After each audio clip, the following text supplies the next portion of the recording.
Hey, thanks for making it to Veterans Info Tap. I'm really glad you made it. Today I wanted to share with you an article that I saw from military.com. This came out July 18th. And, I just kind of am circling back to it now. It's only been a few days, but I definitely wanted to share it because there's some interesting information here. And, I'm going to try to just go through it and read it and not really lean too heavily one way or the other. If you support something, go for it. If you don't support it, then go that way. The thing here that bothers me, I think, is when rights are taken away prematurely, and that's what this article is talking about, and potentially that's what's happening. So I don't have like all the raw data to back any of my own thoughts up. It's just more of I don't think that every situation is exactly the same. So the article here, the headline is VA spars with Republicans over gun rights for veterans deemed mentally incompetent. Now the first thing that kind of gets me here is mentally incompetent might be a bit harsh. What they're referring to is veterans who are having some financial complications, and so they get basically a fiduciary that steps in and takes care of their financial affairs for them, because the VA, along with their doctor, believe that they would be better off financially if they had someone else care for their financial affairs. Sure, are there some people that are way on the far end of that scale and having major issues? Sure. But are there some that are just kind of, it's a little bit fuzzy, they forget that they had a bill due, or they didn't make their mortgage payment or whatever. But other than that, they seem to be okay, and they haven't had any sort of problems with the law. They have no other issues. There's no problems with this person that it seems. So with that, I'm kind of looking at it through that lens as I read this. So that there's people all over. It's like a spectrum, right? You got people that fall into these fiduciary situations that there's a whole range that you could fall within. So let's read through this now kind of with that as the lens and see what we think. So the Department of Veterans Affairs pushed back Tuesday against a GOP effort to ease some veterans' access to guns. Arguing that doing so could hamper suicide prevention efforts. The opposition came at a White House Veterans Affairs Committee hearing on a bill from Committee Chairman Mike Bost that would bar the VA from reporting veterans who are found incapable of managing their own finances to the FBI's National Background Check Database without first getting a judge's consent. That's important, okay? So if the VA decides that you need a fiduciary to help you with your finances, they report you to the FBI's database and basically bar you from firearms, that type of stuff. So now all of a sudden you're some sort of a threat because you have a fiduciary assigned to you. Now, there could be, issues where, the veteran is not in a good place and has went way over here, and maybe they do pose some sort of a threat to others or themselves. So there could be that. But there could be the other, right? So, it could be somebody on either side of that, again, spectrum. So this bill would bar the VA from just arbitrarily reporting every single person that has a fiduciary to the FBI's National Background Check Database, unless the VA feels strongly about that, based on all the information they have. And then they would go to a judge and get a judge's consent, a third party who looks at it, ideally through an unbiased view, and go, you know what, yep, it makes sense. We should report this person to the National Background Check for the FBI. Or, no, there's not enough here to do that, and we're just basically stomping on this person's rights. So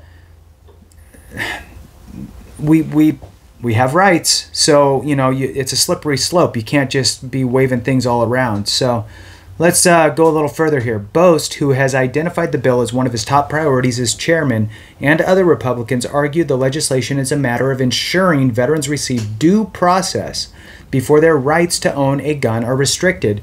Further, they say the current system could discourage veterans from seeking care at the VA if they fear their guns will be taken away. Absolutely. I know many who don't even file for anything that's even mental health because they're worried about it. And we all know that the mental health rating schedule for, let's say, PTSD sometimes can be substantial for folks, getting 50%, 70% ratings for PTSD, but they'll avoid filing that claim, and they'll stay at their combined rating of a 60 or a 70 or an 80 and never put in for that other one because they don't want the stigma, the backlash, and the potential of not being able to own a firearm.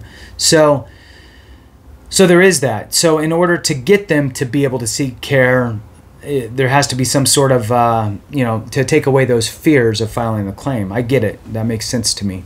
So moving on, my legislation is not guns on demand, Bost said Tuesday. It would add one step so that veterans can have their day in court before they lose their constitutional right, as any American should expect. And to me, that makes sense. Look, do you want the VA to have the power to say that you don't have the right to whatever, right? So whatever, let's say your First Amendment, right? So the VA sends you a letter and says you no longer have your First Amendment. You would freak out, right? So it's no different. It's the Second Amendment. So the VA should not have that type of power by themselves, I think. I think that it's smart to have it go to a third party and, a judge, smart move, to be able to make that determination. And, from the VA's perspective, it takes the bad guy thing off of them. It's the judge that decided, not the VA, right? So, moving on.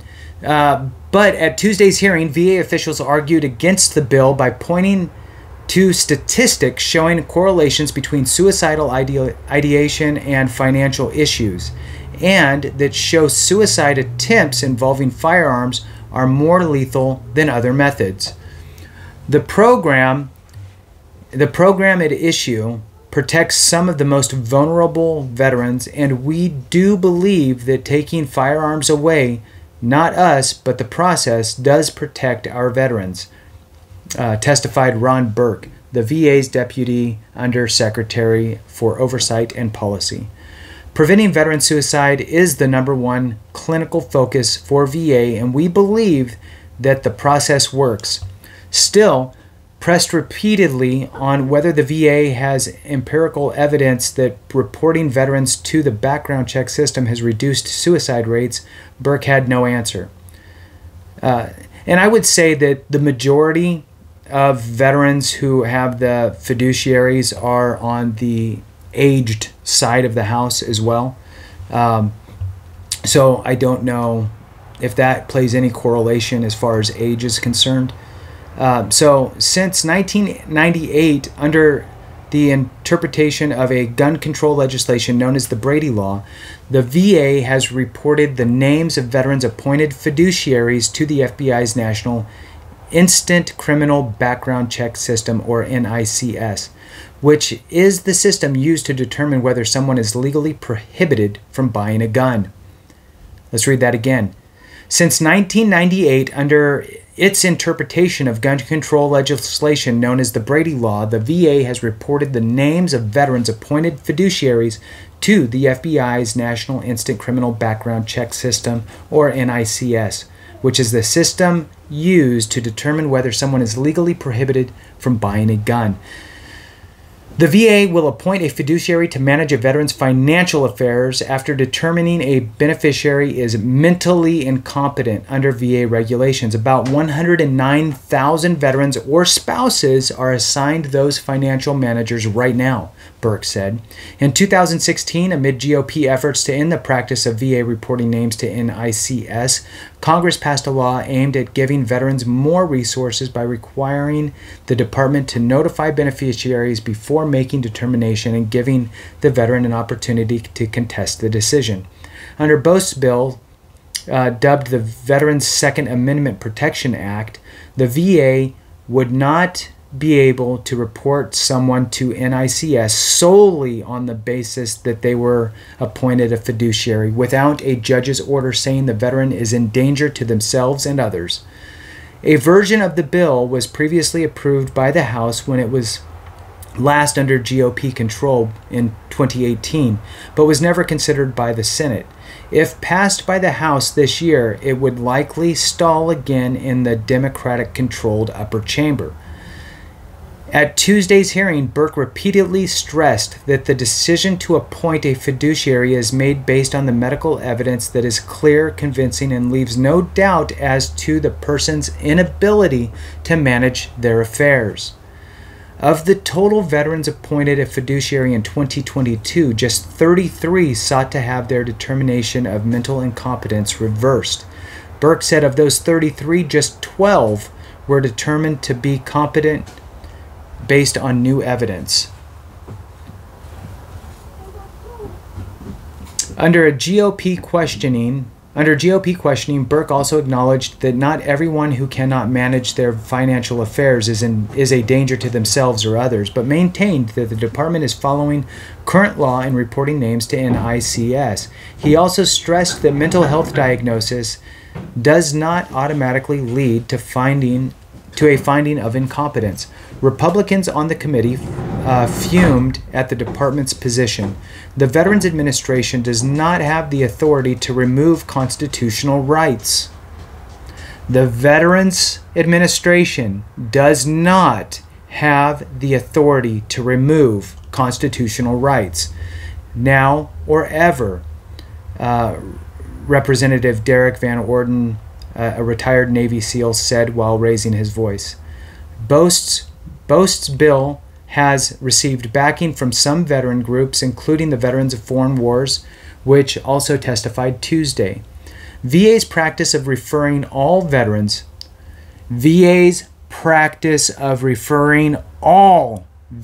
with fiduciaries to NICS has had a negative impact on veteran trust, said Christina Keenan, the VFW's Deputy Legislative Director.